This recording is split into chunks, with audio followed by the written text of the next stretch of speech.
Chapter 1. The Silent War Within. There is a war no one speaks of.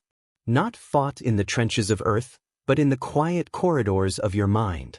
A war that begins the moment your eyes open and the world comes flooding in, full of noise, distraction, the weight of unfinished dreams, and the whisper of everything you could have been. This war is not loud.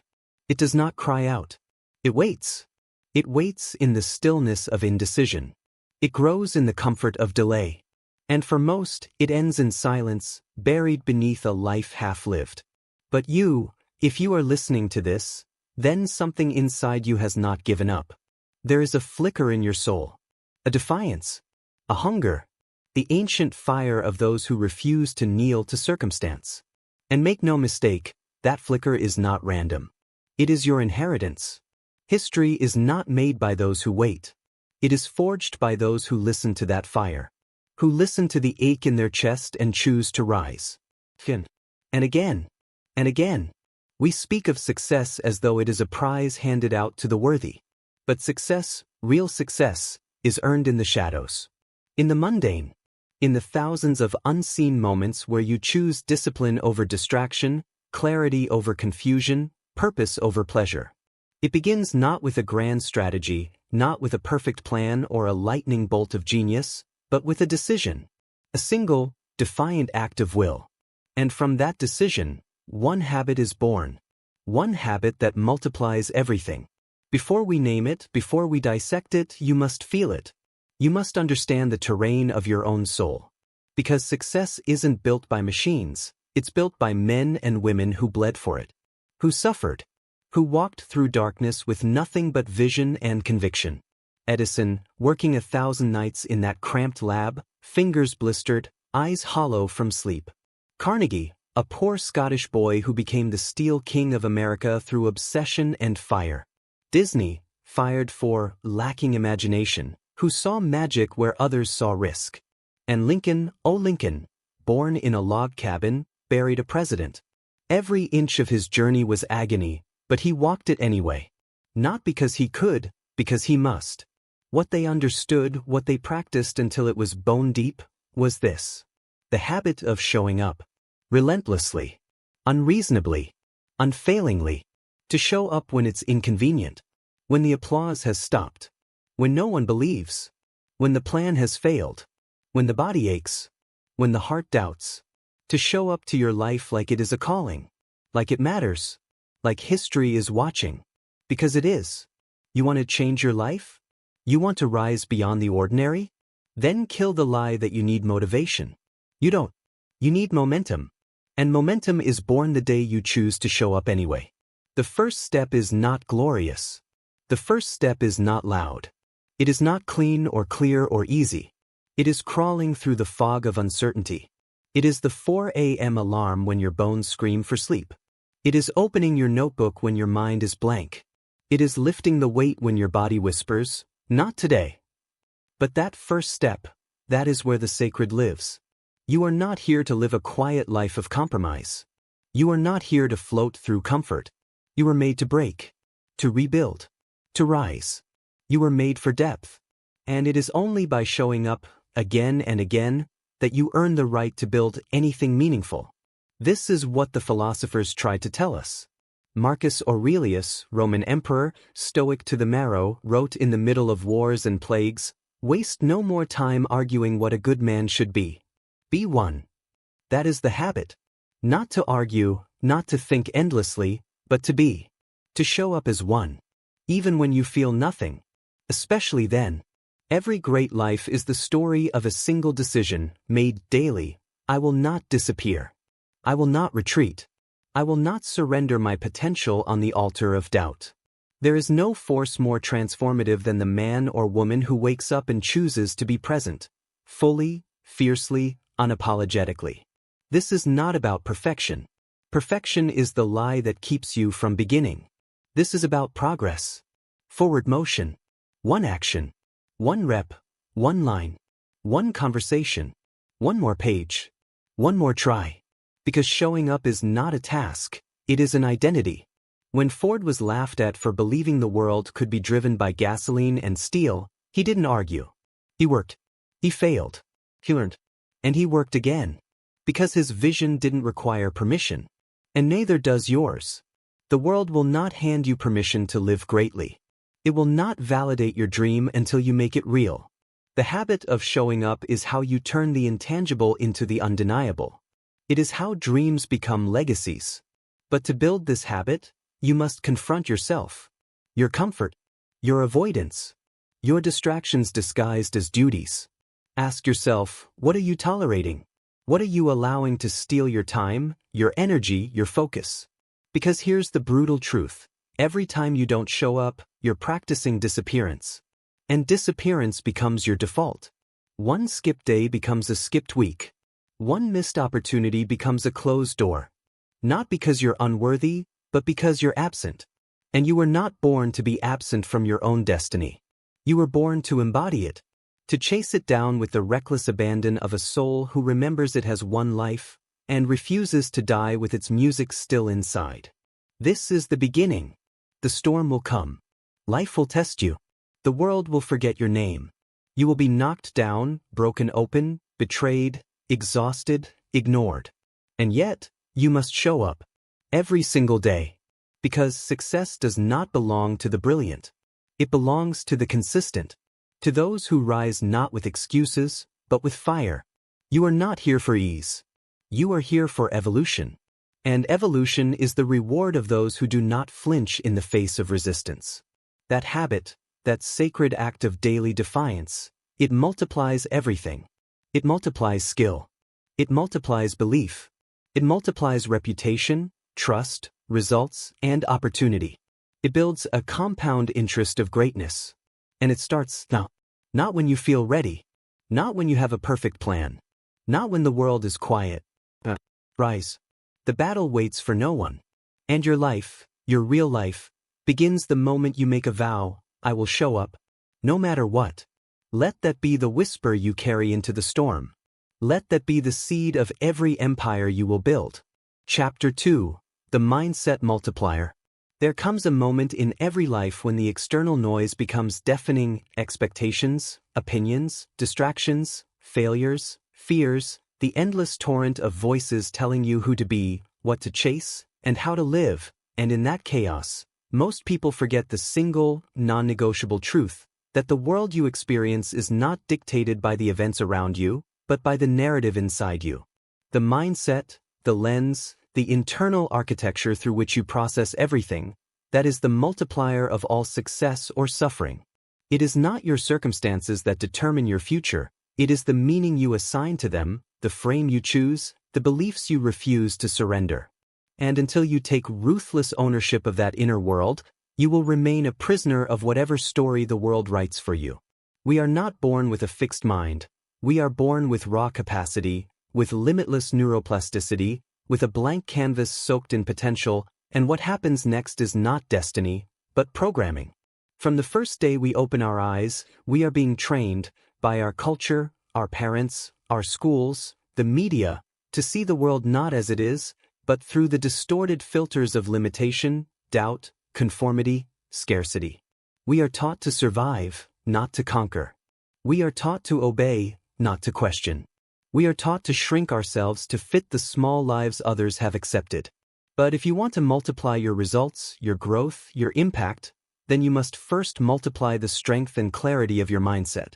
Not in the shallow, overused sense of just thinking positive, but in the deeper, visceral, grounded act of re-engineering your mental operating system.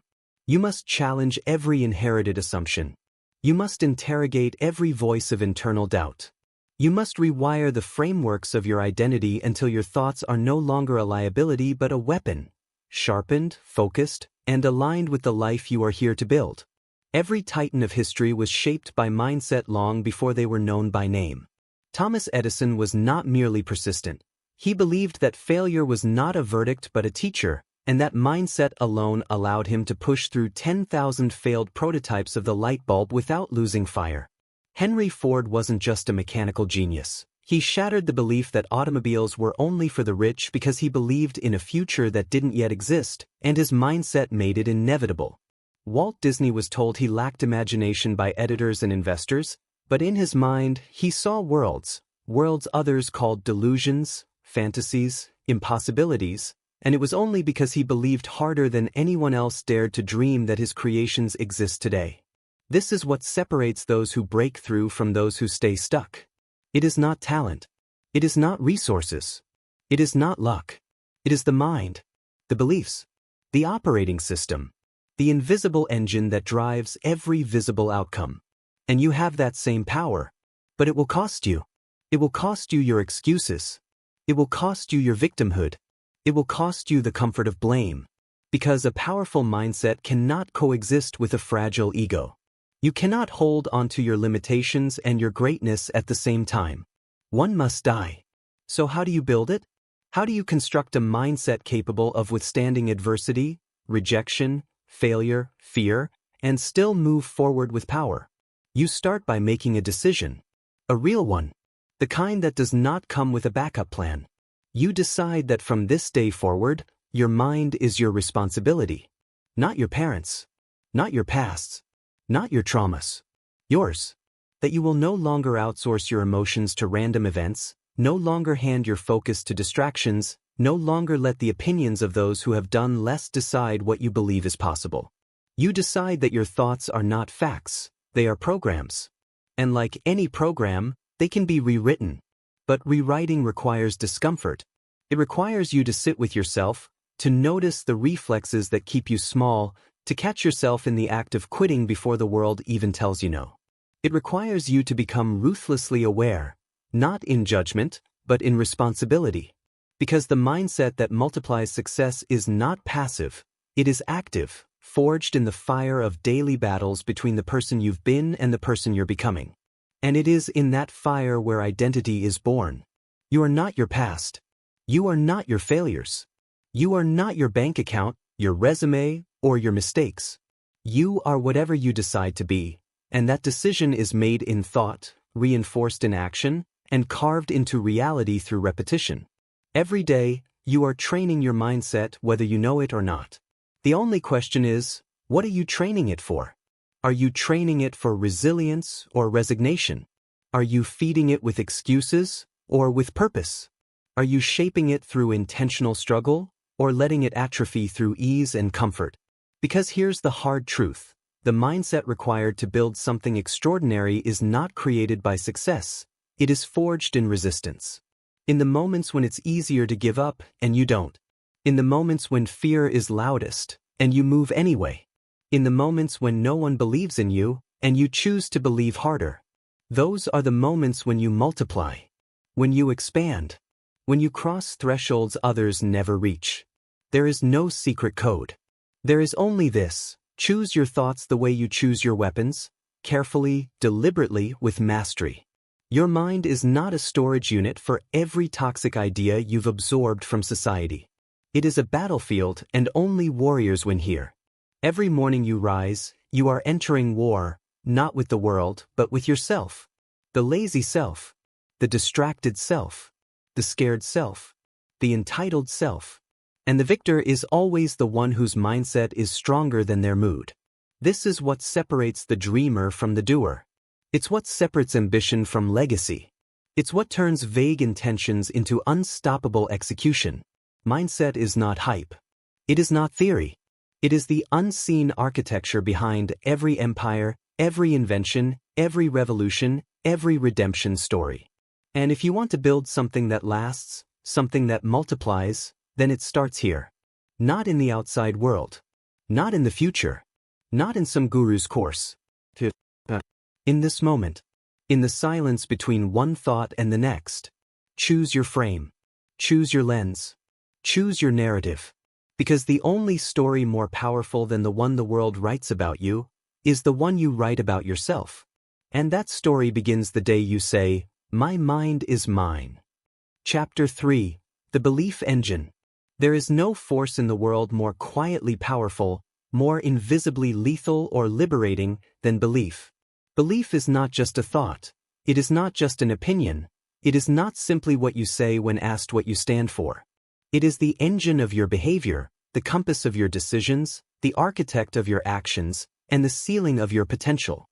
Every choice you make, every risk you avoid, every opportunity you seize or ignore is shaped by what you believe to be true, not what is true, but what you have convinced yourself is. And that distinction, that subtle yet deadly distinction, is the reason so many live lives of quiet compromise, not because they lack resources, not because they lack intelligence or drive or talent, but because they are running outdated software, programmed by fear, trauma, culture, or failure, software that tells them they are small or late or broken or not enough.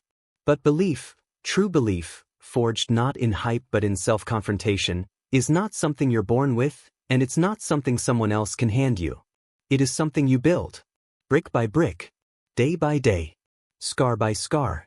Because before you ever see results in the external world, before the world ever believes in you, you must first believe without evidence. That is the price. That is the tax on greatness. To believe before you succeed. To believe before they clap.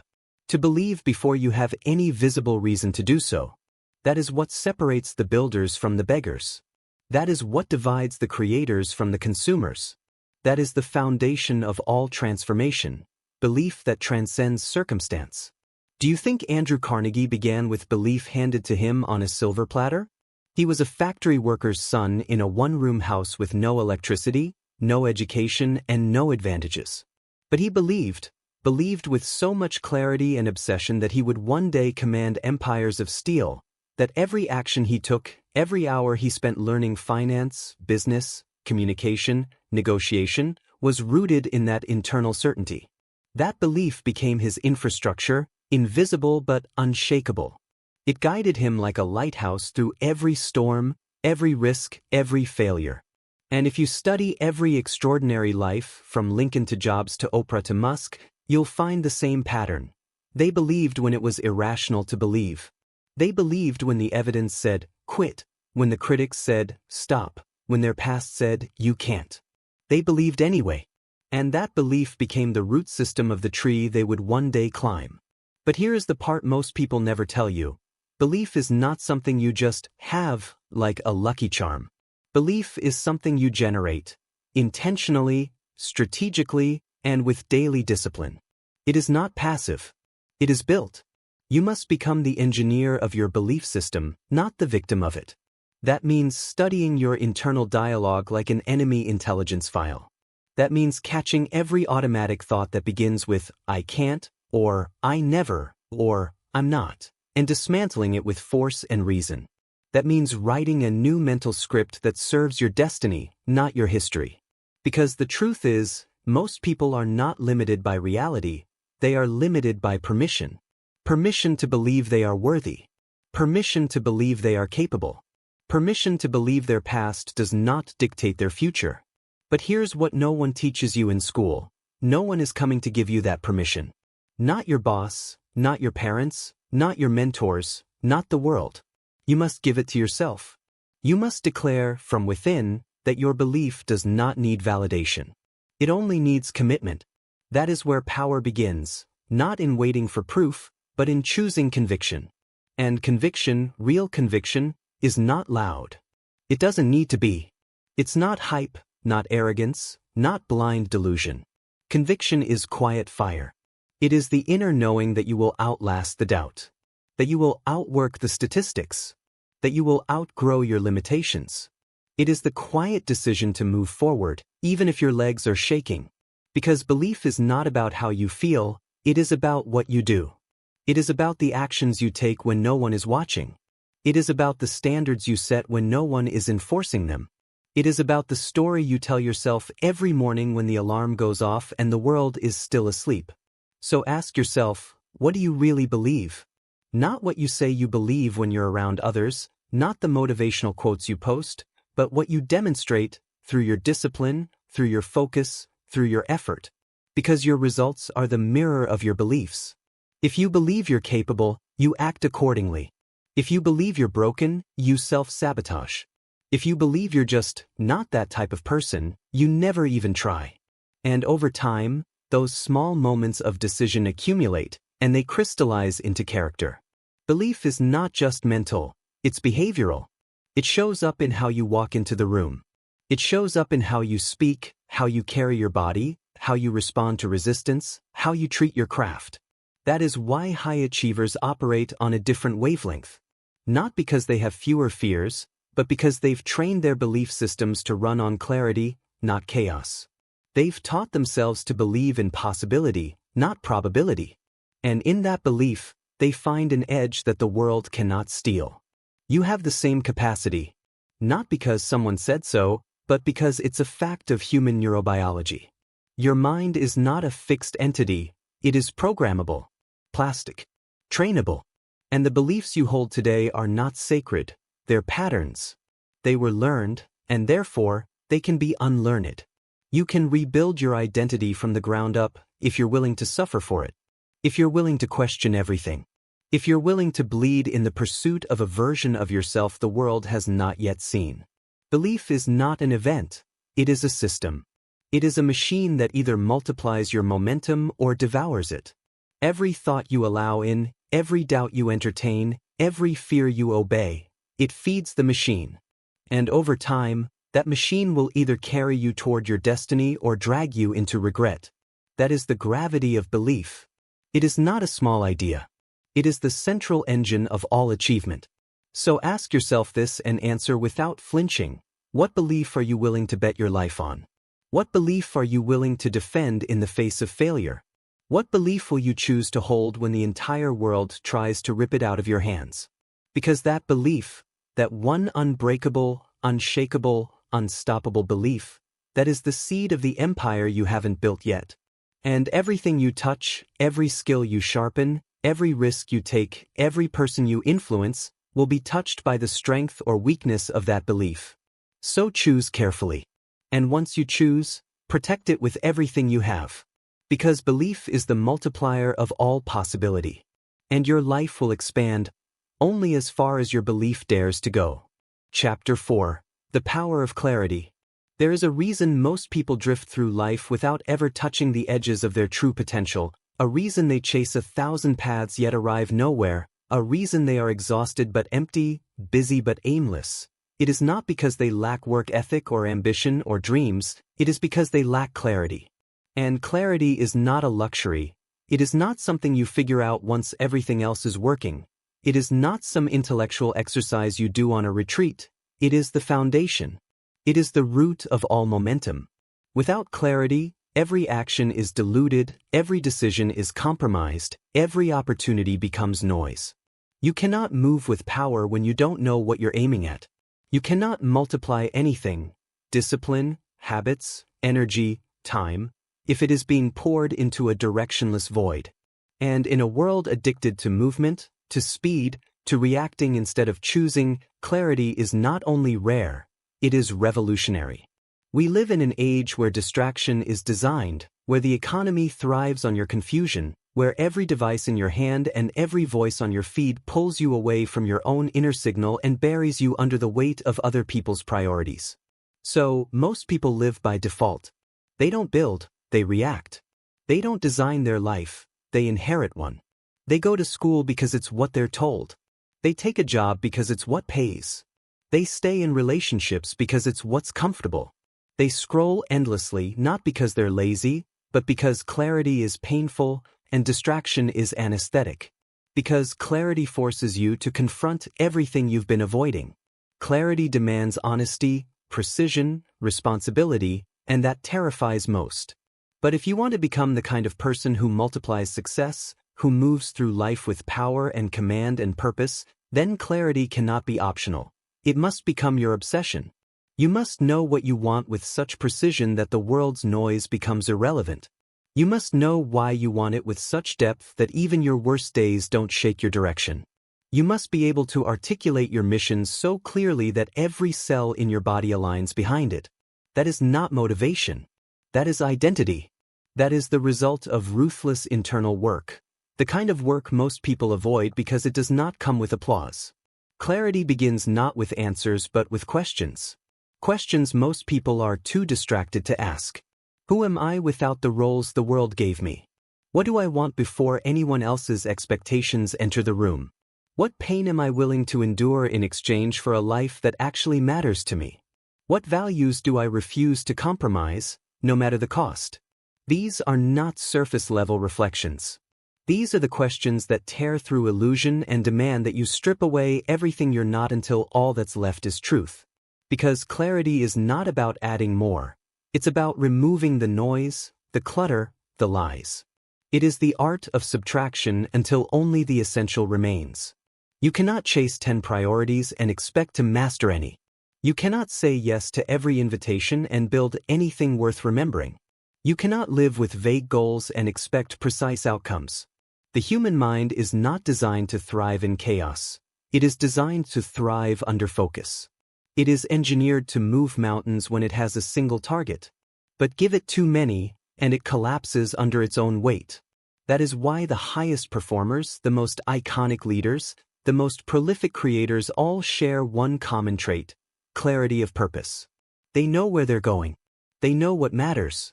They say no, not because they're arrogant, but because they understand that energy is finite and clarity is sacred. Steve Jobs once said that focus is not about saying yes, it's about saying no to the 100 other good ideas. That kind of precision, that willingness to kill distraction in service of vision, is what builds revolutions. It is what builds billion-dollar companies, movements, innovations. But clarity is not just for CEOs or visionaries. It is for anyone who refuses to live a diluted life. It is for the artist who chooses one medium and masters it. It is for the athlete who eliminates everything that doesn't improve performance. It is for the parent who defines the kind of legacy they want to leave and lives by it every single day. But clarity does not come once and stay forever. It must be revisited, refined, recalibrated. It is a living system. Because as you evolve, your values will shift. As you grow, your vision will sharpen. And that's not failure, that's expansion. The mistake is thinking that once you write a goal, clarity is handled. No, clarity is a practice. It is a habit. It is the daily act of asking, am I still aligned? Is this still true? Is what I'm doing today building the life I said I wanted?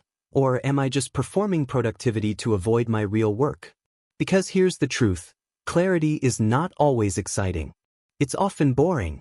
It means doing the unglamorous work. It means turning down distractions disguised as opportunities. It means standing still long enough to hear your real voice beneath the noise. And sometimes, clarity feels like loss. It feels like letting go of good things in order to create great ones. It feels like walking away from comfort into the unknown, because you finally realize that comfort is the cage. But when you have clarity, real clarity, you move differently. You speak with conviction. You stop seeking validation because your vision validates itself. You stop comparing because your lane is yours and yours alone. You stop fearing failure because failure is just a mile marker on a road you've chosen with eyes wide open.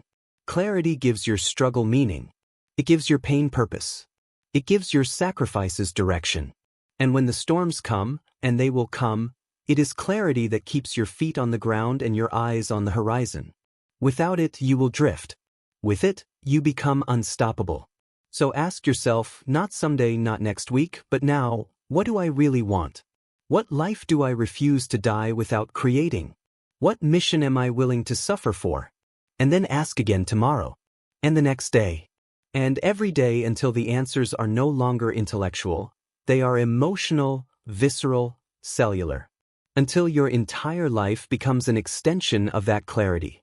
Because clarity is not just a tool. It is the lever that moves the world. And without it, all the effort, all the motivation, all the ambition in the world will scatter like dust in the wind. But with it, you don't just move, you build. You multiply. You lead. And you never waste another second becoming someone you were never meant to be.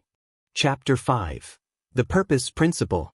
There comes a point in every life when discipline falters, when motivation dies out, when clarity alone is not enough to carry you through the fire, and in that moment, when the noise is gone and the silence starts to scream, there is only one force that can keep you moving forward with conviction, and that is purpose.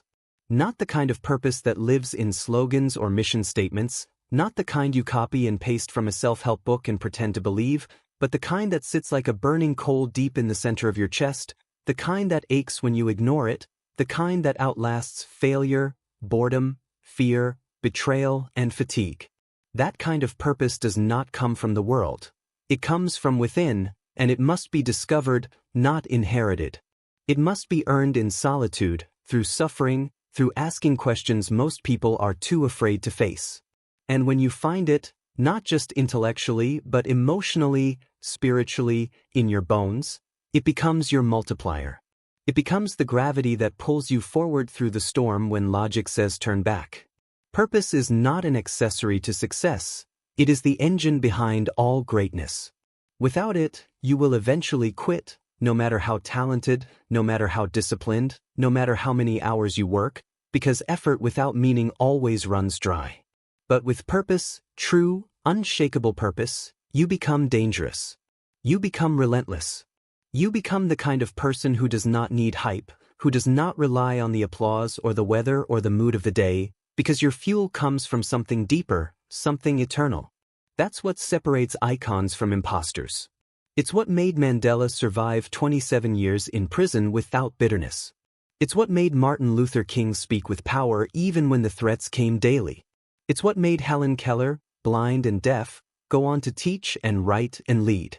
These were not just people of skill. They were people of why. They were powered by a sense of purpose so strong that the world could not bend them. And this is what you must understand. Your purpose is not some magical moment of divine revelation. It is the result of a decision.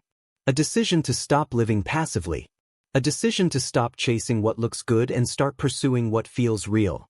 A decision to stop asking what the world needs and start asking what sets your soul on fire, because that is what the world actually needs. Too many people wait for purpose to arrive like a letter in the mail, as if it will just show up one day and explain everything. But purpose is not found in waiting. Purpose is found in doing, in motion, in mistakes, in movement, in wrestling with questions and diving into experiences and paying attention to the things that break your heart or light you up or make you feel alive again after being numb for too long.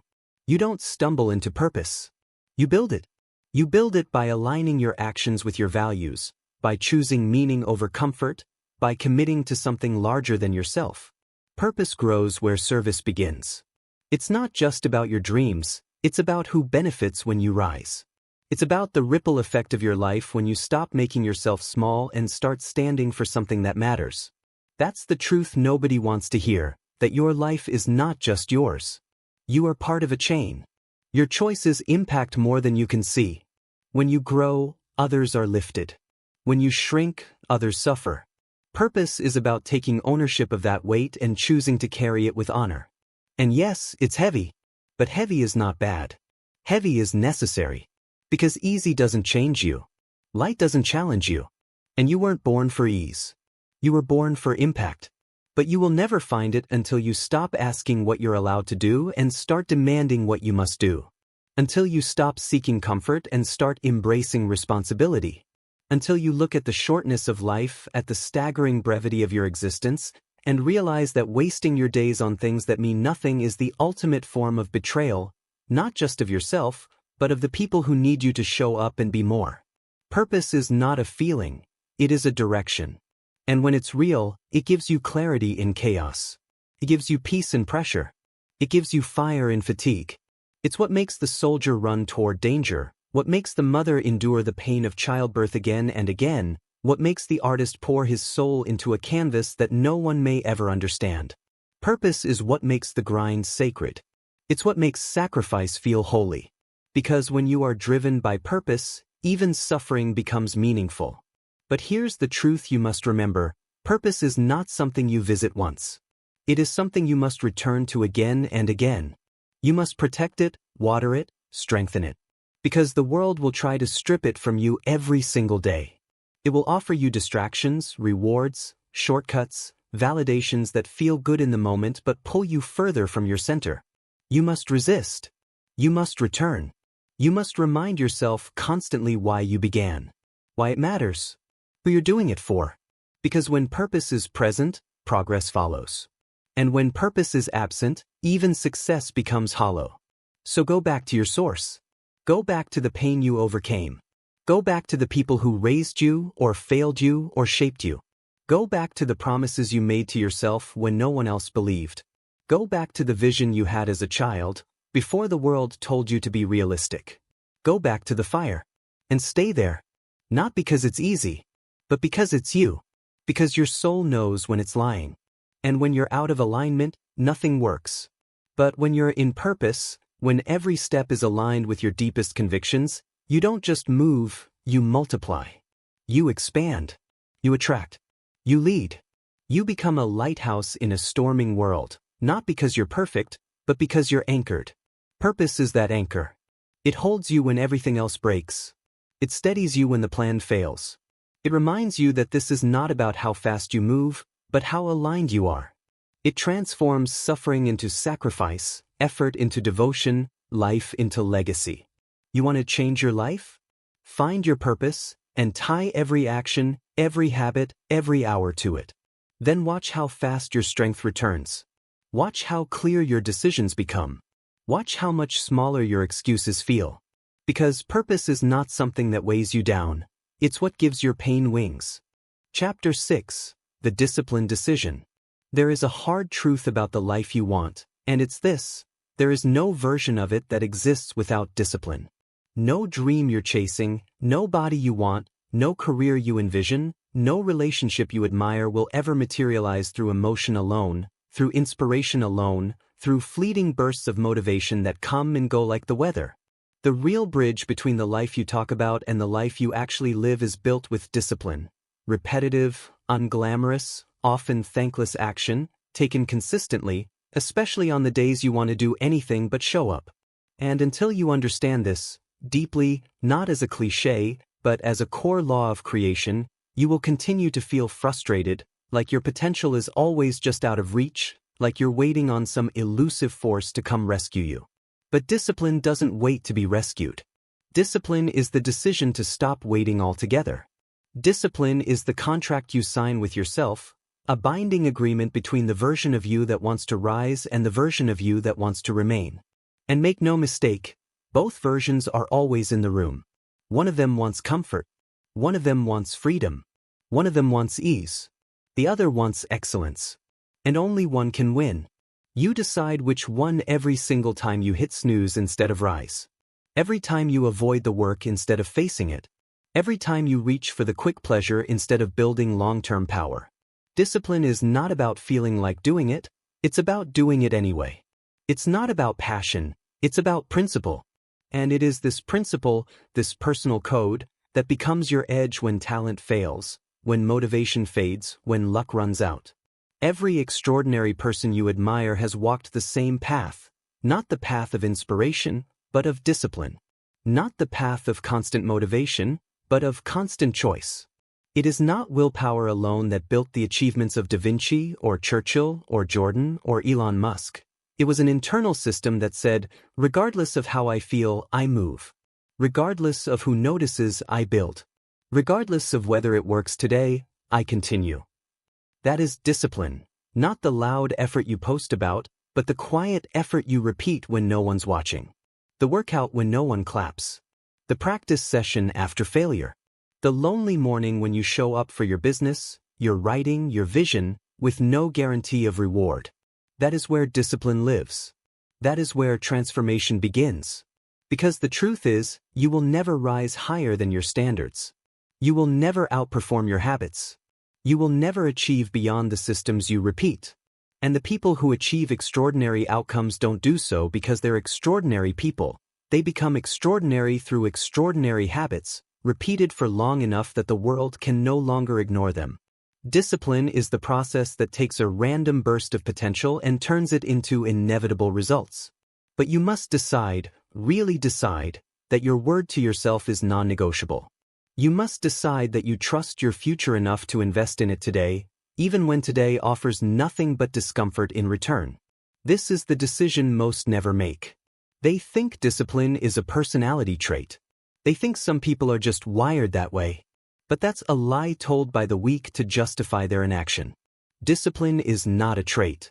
It's a choice. It's a cultivated skill. And like any skill, it is built through repetition and challenge. You get better at discipline by being disciplined. You become consistent by being consistent. And yes, you will fail. You will fall. But the difference between those who rise and those who stay broken is what happens after they fail. Undisciplined people let failure become identity. Disciplined people let failure become fuel. They don't need to feel like it, they do it because they said they would. Because at the highest level, discipline is about identity. It's about choosing the kind of person you are, and then aligning your actions with that decision no matter how you feel. It's about becoming the kind of person who does the hard thing as a matter of principle. The kind of person who doesn't negotiate with excuses. The kind of person whose daily habits are worthy of the life they claim they want.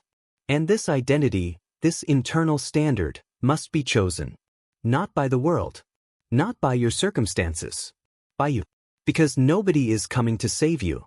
Nobody is coming to check your habits, to hold you accountable at 5 a.m., to remind you why you started when everything hurts. That's your job. That's the price of freedom. That's the cost of greatness. And here's what most people don't understand until it's too late. Discipline is not a punishment. It's a path to power. It's not restriction, it's liberation. Because when you master discipline, you free yourself from the tyranny of emotion. You no longer live at the mercy of your moods.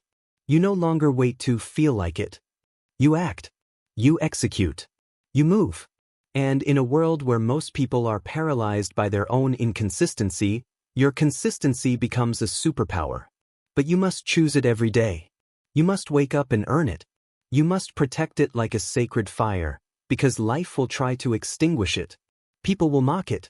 They will call you obsessed, intense, rigid. Let them. Let them misunderstand. Because what they see as obsession is what you know as purpose. What they see as rigidity is what you know as clarity. What they call too much is what you know as the bare minimum required to become the person you were born to be. So stop waiting to feel ready. Stop asking for permission. Stop telling yourself you'll start when things calm down. This is the test. This is the moment. Discipline is not a someday idea. It is a right now decision. You either hold the line or you don't. You either live by your code or you don't. You either lead your life or it leads you. There is no in-between. You want to multiply success? Multiply your discipline.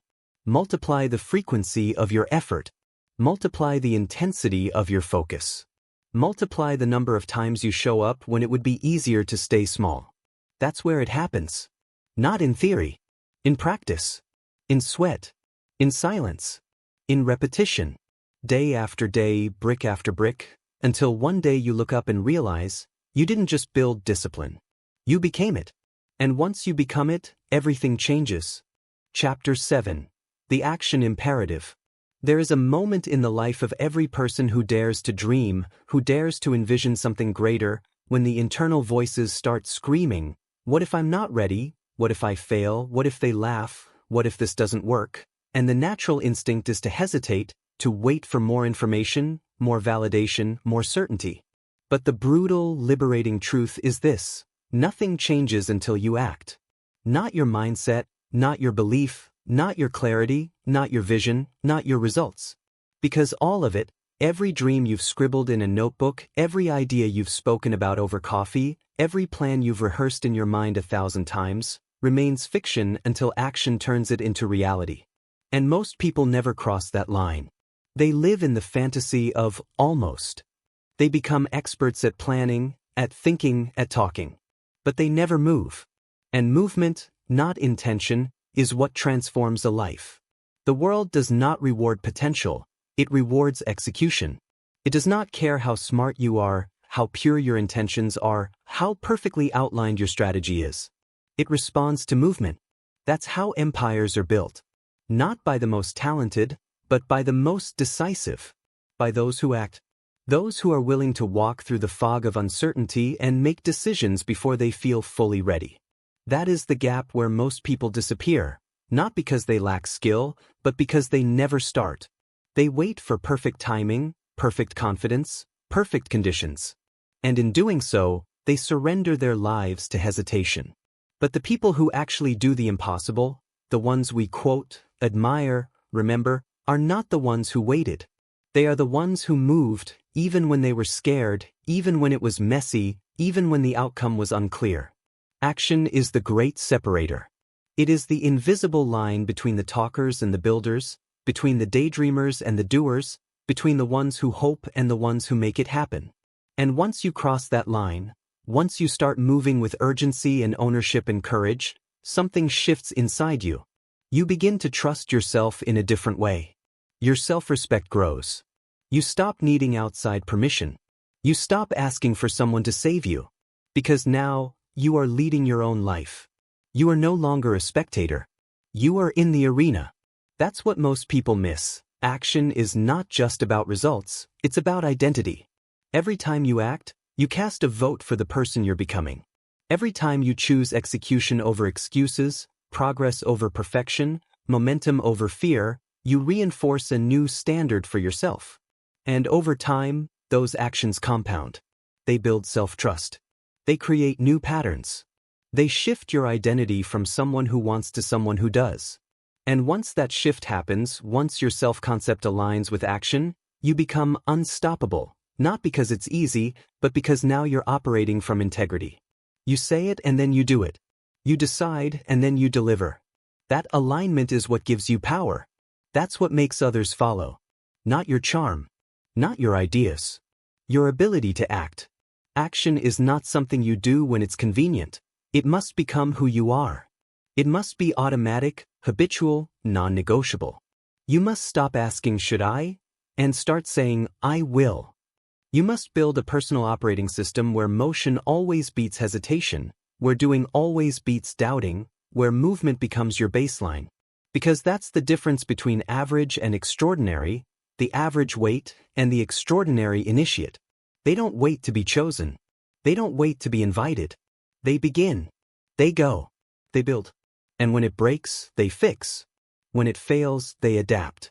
When it's slow, they stay in motion. Because they understand that action is the only honest signal of commitment. And yes, it's going to be uncomfortable. Yes, you will make mistakes. Yes, people will doubt you. But so what? Comfort never built a legacy. Perfection never launched a movement. You don't get to impact the world from the sidelines. You don't change lives from a conference room of whiteboards and theories.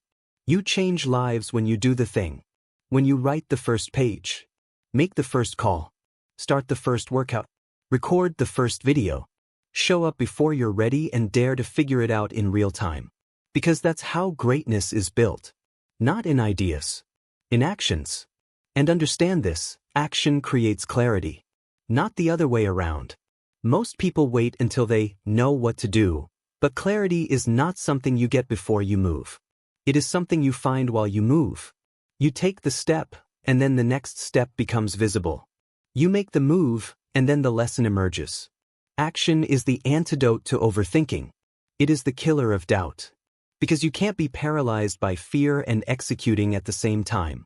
The mind cannot stay trapped in anxiety while the body is in motion. That's why action is not just strategic, it's spiritual. It reconnects you with life. It restores your sense of agency. It reminds you that you are not here to be passive. You are here to create. So stop telling yourself you're stuck. You're not stuck, you're waiting. And waiting is a choice. So make a better one. Start. Not later. Stop feeding the belief that you need more time, more confidence, more permission. You don't. You need more courage, more urgency, more movement. Because your life is not going to change through thinking. It's going to change through doing. You want to multiply your results? Multiply the number of times you act without overthinking. Multiply the number of times you execute while afraid. Multiply the number of times you show up in imperfect conditions and still give your best. Because in the end, the people who succeed are not the ones with the fewest fears. They're the ones who refuse to be ruled by them. They move anyway. They act anyway. And that's all it takes. Not the right mood. Not the right time. Not the right strategy. Just the next step. Then the next. Then the next. And in doing so, they build the life most only dream about. Chapter 8. The Gratitude Shift. In a world driven by achievement, measured by metrics, dominated by the next goal, the next upgrade, the next milestone, most people live in a constant state of silent hunger, never feeling enough, never feeling like they've done enough, achieved enough, become enough. The result is a mental and emotional loop that never ends. No matter how high they climb, they still feel empty. No matter how much they earn, it's never sufficient. No matter how many wins they stack, there's always another hill to climb, another mountain to conquer. And the truth is this: without gratitude, success becomes a prison. Without gratitude, even the highest achievement feels hollow. Because no matter what you build, if your mind is trained to focus only on the gap between where you are and where you wish to be, you will live forever in a state of lack. And that kind of mindset doesn't just erode your happiness, it quietly dismantles your power. Gratitude is not a soft word. It is not sentimentality. It is not just journaling 3 things you're thankful for in the morning while your mind races toward the next problem. It is not something you perform for Instagram or pretend to practice to sound spiritual. Gratitude, when understood correctly, is a weapon, a tool of absolute mental clarity, a recalibration of perspective, a declaration of war against scarcity. It is the decision to stop looking at life through the lens of deficit and start recognizing the assets, the people, the privileges, the second chances, the breath in your lungs, the lessons buried in the pain, and the fact that even the struggle you're enduring today was once the very thing you prayed for when you had less. And if that sounds idealistic to you, ask yourself, what exactly has the opposite approach done for you? How has focusing on what you lack helped you multiply what you have? How has your obsession with what's missing made you more powerful, more resilient, more fulfilled? It hasn't. It's drained you. It's poisoned your perspective. It's made you blind to the abundance you're standing in. Gratitude doesn't make you passive, it makes you present. It doesn't stop you from growing. It gives you the fuel to keep growing without losing your soul in the process. Because when you're only driven by dissatisfaction, your effort becomes a performance, a desperate attempt to outrun your own sense of inadequacy. But when you're grounded in gratitude, your effort becomes sacred. It becomes an act of devotion, not desperation. The strongest people you'll ever meet are not the ones who have the most. They're the ones who carry their trials with grace, who see their obstacles as teachers, who thank life for the hard moments because they understand that the furnace of adversity is where their character was forged. That is what gratitude gives you, not comfort but clarity. The clarity to see your journey for what it is, not what it isn't. The clarity to recognize that everything you've been through, every painful detour, every unexpected loss, every delayed victory, has shaped you into someone with more wisdom, more strength, more depth than you would have ever developed on a smooth path. But here's the hard part: gratitude is not instinctive. You're not wired to default to appreciation. You're wired for survival. You're wired to scan for what's wrong, what's dangerous, what's missing. That's biology. But greatness requires that you override biology with consciousness. That you stop letting your nervous system run your narrative. That you choose, daily, to look through a different lens. Gratitude is a practice, not a feeling. It's a muscle, not a moment. And the more you strengthen it, the more you begin to see life through a frame that multiplies your energy instead of draining it. Because when you live in gratitude, your mind becomes a more powerful tool. You stop wasting energy resenting others. You stop measuring yourself against timelines that don't belong to you. You stop chasing success from a place of fear and start building from a place of fullness. And that shift changes everything, not just internally, but externally. It changes how you show up in relationships. It changes how you lead. It changes how you sell, how you serve, how you suffer, how you celebrate. Gratitude doesn't remove the grind, it purifies it. It makes the struggle meaningful. It gives the hard days context. It gives you perspective when the wins don't come as fast as you hoped. And perhaps the most misunderstood part of this principle is that gratitude is not a contradiction to ambition. It's not either slash or. It's both.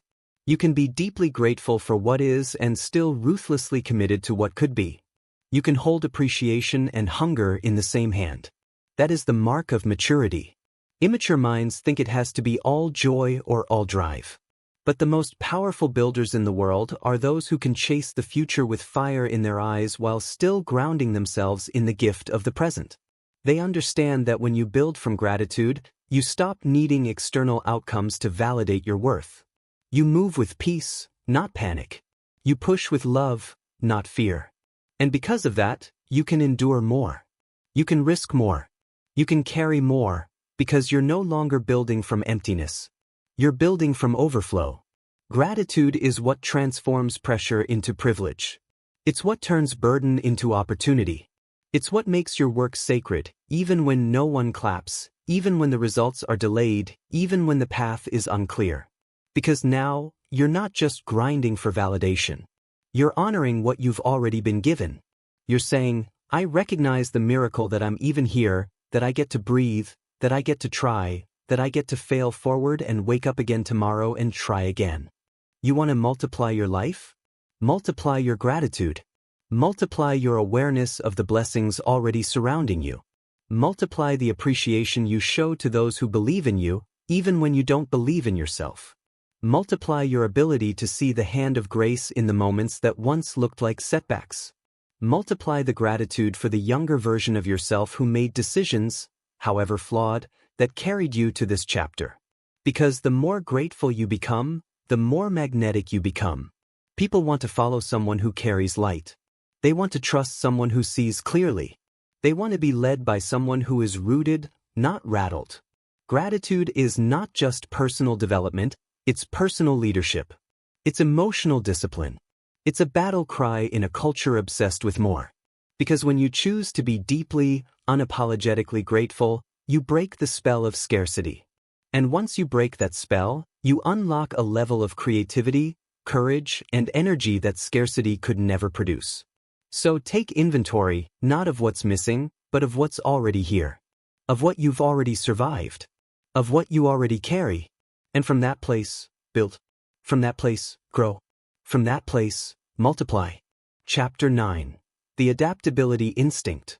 There is one truth that has quietly destroyed more dreams than failure ever could, and it is the rigid expectation that things must go exactly as planned. People build their goals like glass houses, fragile and beautiful in theory, perfectly symmetrical in their minds, and then life does what life always does. It disrupts, it breaks pattern, it throws you sideways. And in that moment, when the plan collapses, when the script goes silent, when the world ignores your timeline, most people freeze. They fall apart, not because they lack capability, but because they lack adaptability. They never trained for unpredictability. They never prepared for the possibility that what they imagined might not unfold the way they rehearsed. And so they mistake surprise for failure and they quit. But those who multiply success, those who rise above uncertainty, those who keep building while the storm is still raging, are not the ones who predict perfectly, they are the ones who pivot powerfully. Adaptability is not weakness. It's not indecision. It's not a lack of vision. It is the highest expression of intelligence in motion. It is what separates the rigid from the resilient, the theoretical from the tactical, the dreamers from the builders. Because the truth is, no matter how smart you are, no matter how long you plan, life will interrupt. Markets will shift. People will leave. Timing will fall apart. Technology will evolve. The world will change under your feet. And you can either resist it, curse it, panic in the face of it, or you can evolve. You can lean in. You can bend without breaking. You can flex without losing your core. And that is not weakness, that is power. That is the kind of power that built revolutions. That's the power that allowed Darwin's theory to endure, that enabled Ford to retool his factories overnight, that kept NASA solving the unsolvable when seconds could kill astronauts in orbit. Adaptability is not the opposite of strength, it is strength. But adaptability doesn't come from books. It doesn't come from theories. It comes from lived experience, from training your nervous system to remain calm when everything is uncertain, from teaching your mind to search for the next move instead of obsessing over the last one, from refusing to cling to one version of success so tightly that you become blind to better paths that reveal themselves in the middle of chaos.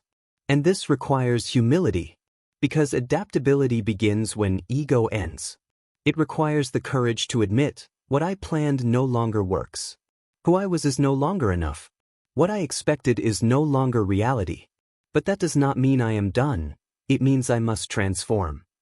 The great mistake is believing that transformation is always voluntary, that you'll get to choose when and how life reshapes you. But most of the time, it doesn't ask. It doesn't knock. It breaks in. It flips the table. It burns down the thing you were building, and if you're not prepared to adjust, to breathe through it, to rebuild without bitterness, you won't survive. You'll carry resentment like armor. You'll call yourself unlucky. You'll tell people the market was wrong, the timing was wrong, the partner was wrong, the world didn't understand you. And yet, someone else, just as under-resourced, just as blindsided, is building something new from the same ashes. Because they understand that life is less about what you lose, and more about what you do when you lose it. Adaptability is not the skill of the privileged, it is the survival trait of the visionary. It is the ability to move forward without certainty. To commit to motion, even when direction is unclear. To keep learning, shifting, reinventing, not because you're weak, but because you know that rigidity is death. If your identity is built on one outcome, one structure, one method, one way, you're already fragile. You've already limited yourself. Because the world does not care how long you've practiced one model, the world rewards those who evolve fast. And that speed of evolution, that agility, that willingness to unlearn and rebuild in real time, that is your edge. We see this pattern in nature, in business, in war, in history. The strongest species are not the biggest. They're not the most aggressive. They're the most adaptable. The companies that last are not the ones with the loudest launches. They're the ones who adjust faster than the market turns. The people who rise are not the ones who have the cleanest plan. They're the ones who improvise under pressure, who adapt their mindset to new rules, who move with a fluid kind of strength that rigid minds will never understand. That's what makes you dangerous, not your predictability, but your range. Not your ability to stick to a script, but your ability to rewrite one mid-sentence and still deliver. But to become this person, you must first release the illusion of control. You must accept that mastery is not perfection, that leadership is not certainty, that clarity often comes after you act, not before. You must stop worshiping your first idea. You must stop clinging to the original version of your dream as if it were sacred. It's not. It's a draft. And if you're wise, you'll learn to edit. You'll learn to upgrade. You'll learn to adapt so quickly, so calmly, so powerfully that people will mistake you for lucky, but you'll know it was just training. You want to multiply your results? Multiply your adaptability. Multiply the number of times you shift without panic. Multiply the number of times you rebuild without bitterness. Multiply the number of scenarios you can operate in, the number of environments you can thrive in, the number of versions of yourself you can become without losing your core values. That's what makes you unbreakable. That's what makes you a force. Because the person who adapts fastest wins. Not the person who cries the loudest. Not the person with the perfect resume. Not the person who plans best. The one who moves. The one who flexes. The one who redefines, reinvents, rewires themselves while everyone else is still complaining that life didn't follow the script. So ask yourself, are you still holding on to a version of the plan that no longer serves you? Are you still waiting for things to return to what they were, instead of leaning fully into what they are? Are you still resisting evolution because it scares you, or are you willing to become someone who thrives in the unknown? Because adaptability is no longer optional. It's the instinct that will define whether you survive this storm, or rise because of it. Chapter 10. The Resilience Blueprint. There will come a point, not once but many times, when life hits so hard that it takes your breath away, not metaphorically, not poetically, but literally, when disappointment doesn't knock gently at the door but kicks it down, when betrayal cuts so deeply that it feels like it carved through your identity, when failure is not some motivational stepping stone but a collapse that leaves you staring at the ruins of what you thought would work, wondering if you'll ever find the strength to rebuild. And in those moments, those quiet, brutal, solitary moments, the question is never, how motivated are you, or how talented are you? The only question that matters, the one that determines everything from this point forward, is, how resilient are you? Resilience is not about pretending everything is fine.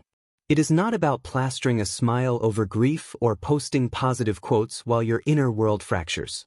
Real resilience is not performative, it is primal. It is the deep, unshakable decision to rise anyway. To rise not because you're healed, but because you've made the decision that your story does not end here. That the chapter you're in may be hard, but it will not be final. That the pain you feel is real, but it will not be permanent.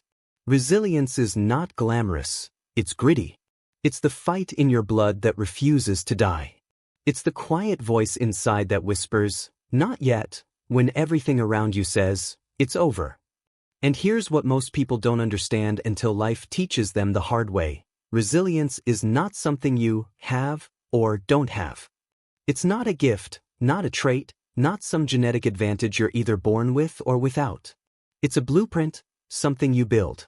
A psychological framework constructed through repetition, through adversity, through moments when you fall down and force yourself to get back up one more time, not because it feels good, but because it's necessary. Because staying down is not compatible with who you've decided to become. You build resilience the same way you build strength in the body, through resistance. Through pressure. Through repetition. You don't become strong by avoiding struggle. You become strong by walking through it, owning it, and letting it mold you. Every hard moment is a rep. Every heartbreak is a test. Every failure is a brick. And what you do with those bricks, whether you carry them like weight or stack them into a foundation, determines whether you stay buried or begin to rise. But resilience isn't just about enduring pain, it's about extracting power from it. It's about seeing setbacks not as signs to stop but as signals to upgrade. It's about shifting the question from, "Why is this happening to me?" to, "What is this building in me?"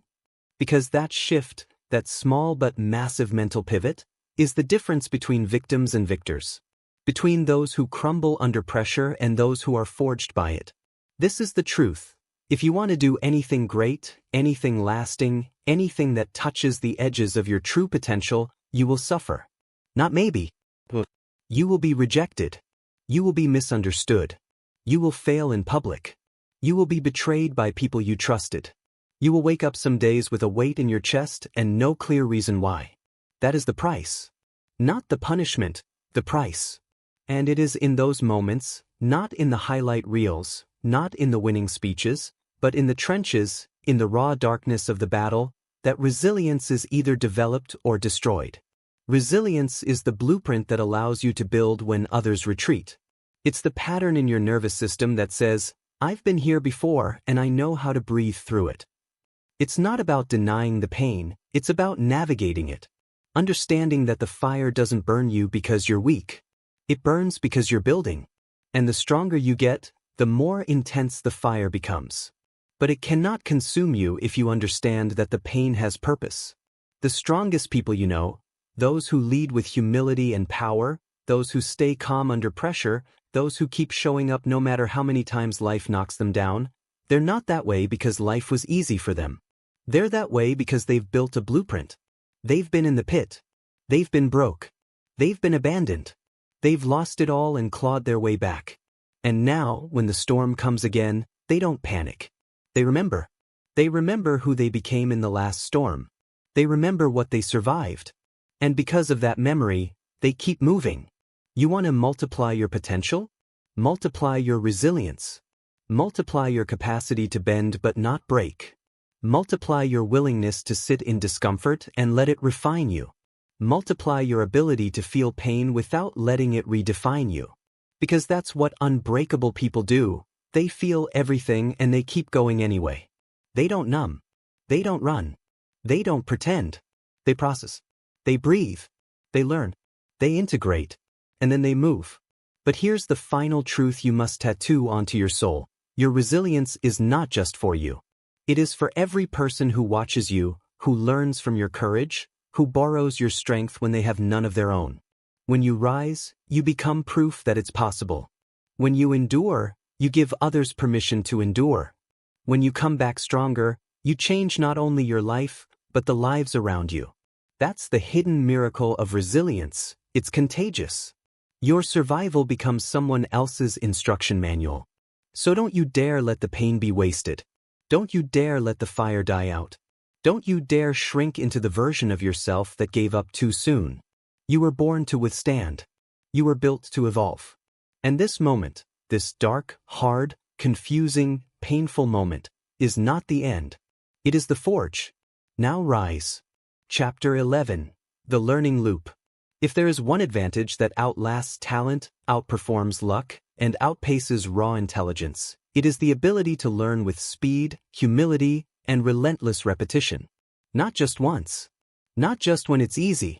But over and over again, in every environment, in every season, no matter how uncomfortable it gets. Because the truth most people never grasp is this: the world does not belong to those who know the most, it belongs to those who learn the fastest. To those who evolve in real time. To those who don't flinch at failure but lean into it. And that requires more than curiosity. It requires identity. You must become a learner, not just a consumer of information, but a practitioner of growth, someone who has embedded learning so deeply into their wiring that you no longer wait for experience to shape you, you actively extract wisdom from everything, especially from pain. Learning is not passive. It is not scrolling through content. It is not watching videos you'll never apply. Real learning is aggressive. It's sharp. It requires friction. It demands that you put your ego aside and confront the places where you are wrong, slow, unskilled, uninformed. And that is why most people never tap into this power, because to learn, truly learn, is to admit you have not arrived. It's to choose discomfort over pride. It's to let go of the identity that says, I already know, and instead adopt the mindset that says, I'm always becoming. And that shift, that internal rewiring of your relationship with failure and feedback, is the foundation of the learning loop. The learning loop is not a concept. It's a lived process. It's what happens when you commit to taking action, not with the illusion of instant mastery, but with the certainty that every rep, every setback, every misstep is data you will use to adjust, refine, and level up. It's how every elite performer in history has operated. Whether it's athletes reviewing game film, entrepreneurs dissecting their launch failures, artists deconstructing why something didn't resonate, what they all share is the refusal to let experience pass by unused. They turn every outcome into insight. They turn every mistake into instruction. They don't fear failure because they don't define themselves by results. They define themselves by the process of learning and adjusting. That's what makes them unstoppable. Because in the long game of success, intelligence is not what you know, it's how fast you adapt. And adaptation requires awareness. It requires reflection. It requires the discipline to review your own life like a scientist looking at a formula that didn't work and asking, what needs to change? But this kind of self-audit is rare. Most people live on autopilot. They repeat the same mistakes, experience the same consequences, feel the same frustration, and assume life is unfair or rigged. It's not. They're simply not learning. Not from the patterns. Not from the people around them. Not from their own behavior. And that's the great tragedy, not the failure itself, but the unwillingness to learn from it. But you, if you understand this, you are not here to repeat the cycle. You are here to build feedback into your life like oxygen. You are here to pursue mastery, not by chasing perfection, but by closing the gap between what you know and what you do. And that gap only closes when you have the courage to stare at your own flaws and upgrade them without shame. To say, I was wrong here. I missed this. I got lazy. I ignored the signal. I avoided the work. And now I will adjust. That's how you multiply growth. That's how you evolve at a pace that the world can't ignore. You don't need more information. You need more integration. You need to test, fail, refine, and repeat, faster and more consistently than anyone around you. You need to fall in love with iteration. You need to treat every setback like a lab result, not a death sentence. You need to extract lessons like gold from the rubble of every setback. That's how progress compounds. That's how mastery is built. Not in theory. In practice. In cycles. In loops. This mindset isn't just for business or skill acquisition, it's for life. The most powerful relationships come from people who learn how to communicate better after every conflict. The most impactful leaders are those who adjust their strategies after every challenge. The most fulfilled individuals are those who stop asking for life to be easier and start learning how to be better. That's the loop. That's the power. That's what separates those who transform from those who complain. You want to become elite? Build a loop so tight that no failure escapes without feedback. Build a system where every day ends with reflection. Build a life where you don't just experience things, you debrief them. Because awareness without correction is nothing. Experience without integration is waste. Only those who extract meaning from their mistakes get better over time. Everyone else just ages. And here's the final truth. In the world ahead, the fast, chaotic, disruptive world that does not reward comfort, you will not survive by staying the same. You will only thrive if you evolve faster than the world changes. You will only succeed if you embed learning into your operating system so deeply that it becomes reflex. Not something you do when it's convenient. Not something you wait for your mentor to initiate, but something you wake up hungry for. Because your future is not built by what you know today. It's built by how fast you can become more tomorrow. So make the decision. Commit to the loop. Liven it. Trust it. Build from it. Because once you do, you stop being someone who tries. You become someone who transforms over and over again. Chapter 12. The Identity Shift. Everything you've built, everything you've learned, everything you've endured up to this point, none of it will fully unlock until you make the most fundamental transformation a human being can undergo. A shift in identity. Because no matter how many books you read, how many strategies you follow, how many hours you grind, if the internal image you hold of yourself is rooted in who you were, not who you are becoming, then you will unconsciously sabotage everything you try to build. Identity is not a byproduct of success. It is the foundation of it. Your actions may change your outcomes, but your identity determines your actions. And that's why most people never break through. Not because they lack capability, but because they are living under the weight of an outdated identity, an old mental blueprint inherited from childhood, from failure, from trauma, from a version of themselves that no longer fits the life they are trying to build. The human brain is wired for consistency, and what that means is this. It will do whatever it must to remain aligned with the identity it believes is true. If you see yourself as undisciplined, your brain will unconsciously resist consistency. If you believe you're not a leader, you will reject influence. If you carry the story that you're broken, unworthy, unlucky, or too far gone, then even your wins will feel fraudulent. And eventually, you will sabotage them just to restore equilibrium with the person you think you are. This is not lack of willpower, it's neuroscience. Identity is the filter through which every decision is made. And until you upgrade the filter, the results will always be temporary. That's why people go back to their old weight after losing it. That's why businesses fail after sudden growth. That's why some people self-destruct after success. It's not the circumstances, it's the internal thermostat, and until you reset it, your life will always snap back to what you believe you're worthy of. So how do you shift identity? Not by affirmations. Not by empty declarations. Not by pretending. Identity is not changed by what you say.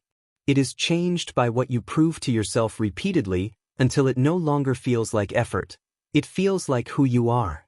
Identity is forged in the fire of consistent, aligned action. You act like the person you want to become, not once, not occasionally, but relentlessly, until the behavior is no longer a costume you wear, it's your skin. It's your nature. You no longer try to be disciplined. You are disciplined. You no longer force yourself to show up. You show up because it's what people like you do. And that is the shift that changes everything. When you no longer perform habits, you embody them. But identity work also requires something deeper. You must kill off the version of yourself that no longer serves the future you're building. And that process is violent. It is emotional.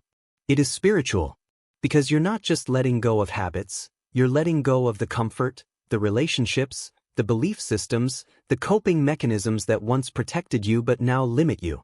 You're letting go of the story you've told yourself for years, even if that story gave you belonging, even if that story gave you excuses, even if that story gave you a safe place to hide from the weight of responsibility. Identity change means choosing rebirth, and rebirth always feels like death before it feels like freedom. That's why most people avoid it. They'd rather stay predictable than risk becoming powerful. They'd rather feel familiar than evolve. They'd rather protect the story than become the person they keep saying they want to be. But if you're still listening now, then you are not most people. You are here because something in you refuses to settle for survival. You are here because you are done waiting to be discovered. You are ready to be defined, by choice, not by circumstance. And that process begins with a question only you can answer. Who are you willing to become, even if no one around you recognizes you anymore? Because that's what this shift demands. It demands that you stop waiting for others to approve the new version of you. It demands that you walk alone if you have to.